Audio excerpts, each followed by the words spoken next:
सभी बच्चों को नमस्कार। हम बात नीट फिजिक्स के जो पीवाईक्यूज हैं, प्रीवियस ईयर क्वेश्चन, उनकी कर रहे थे, जिसके तहत हम इलेक्ट्रोमैग्नेटिक इंडक्शन चैप्टर से जो क्वेश्चन पूछे गए हैं विगत 35 ईयर्स में, उनके सोल्यूशन प्रोवाइड कर रहे हैं। ठीक है, तो उसी कड़ी में ये अगला क्वेश्चन है। तो पेशे खिदमत है अगला क्वेश्चन, इसको तैयार करिए। और इसके पहले के क्वेश्चंस हम अपलोड कर चुके हैं, आपको इसी प्लेलिस्ट में जो कि इलेक्ट्रोमैग्नेटिक इंडक्शन के नाम से होगी, इसमें मिल जाएंगे। तो पेशे खिदमत है।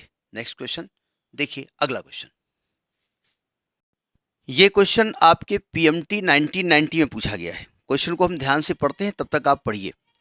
क्वेश्चन ये कह रहा है कि एन इंडक्टर में स्टोर्ड एनर्जी इन, यानी किसी इंडक्टर में जो एनर्जी होती है वो किस फॉर्म में स्टोर होती है, मतलब किस में स्टोर होती है।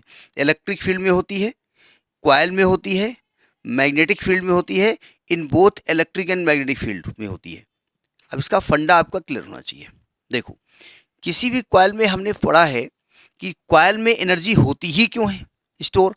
हम कॉइल में जब कोई भी करंट का सोर्स लगाते हैं, यहाँ पर करंट का सोर्स लगाते हैं, वो एसी लगाओ डीसी लगाओ, मैं डीसी लगा देता हूँ, कोई दिक्कत नहीं, डीसी लगा देता हूँ। जब हम इसमें सोर्स लगाते हैं कोई करंट का, तो होता क्या, जैसे ही करंट इससे पास होगी, इसमें करंट जैसे ही पास होती है, इसमें एक अपोजिट मैग्नेटिक फील्ड क्रिएट हो जाता है। ठीक है, यानी करंट को फ्लो होने से रोकता है।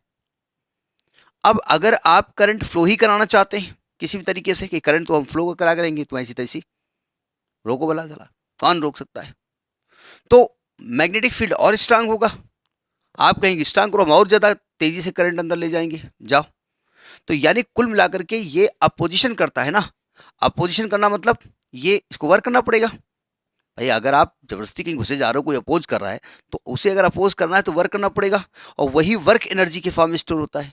तो यहाँ मैग्नेटिक फील्ड जो होता है ना, ये एनर्जी रखता है। तो यानी एनर्जी मैग्नेटिक फील्ड में होती है, क्योंकि किसी भी करंट कैरिंग में इलेक्ट्रिक फील्ड नहीं होता उसके चारों तरफ, क्योंकि किसी कॉइल में करंट फ्लो होती है। अब आप कहें क्यों नहीं होता इलेक्ट्रिक फील्ड, उसमें करंट फ्लो होती है, उसमें इलेक्ट्रॉन होते हैं।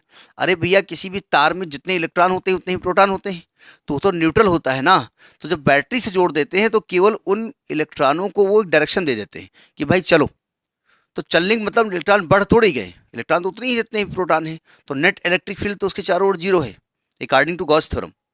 तो इसलिए इलेक्ट्रिक फील्ड तो हो नहीं सकता। कॉइल में क्या करंट फ्लो स्टोर होगी, कॉइल में कोई जेब थोड़ी बनी कि उसमें जो है वो झोली में जाकर एनर्जी स्टोर हो जाएगी।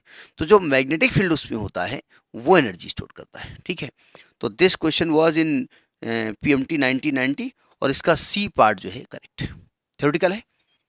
Next in the next video, thank you.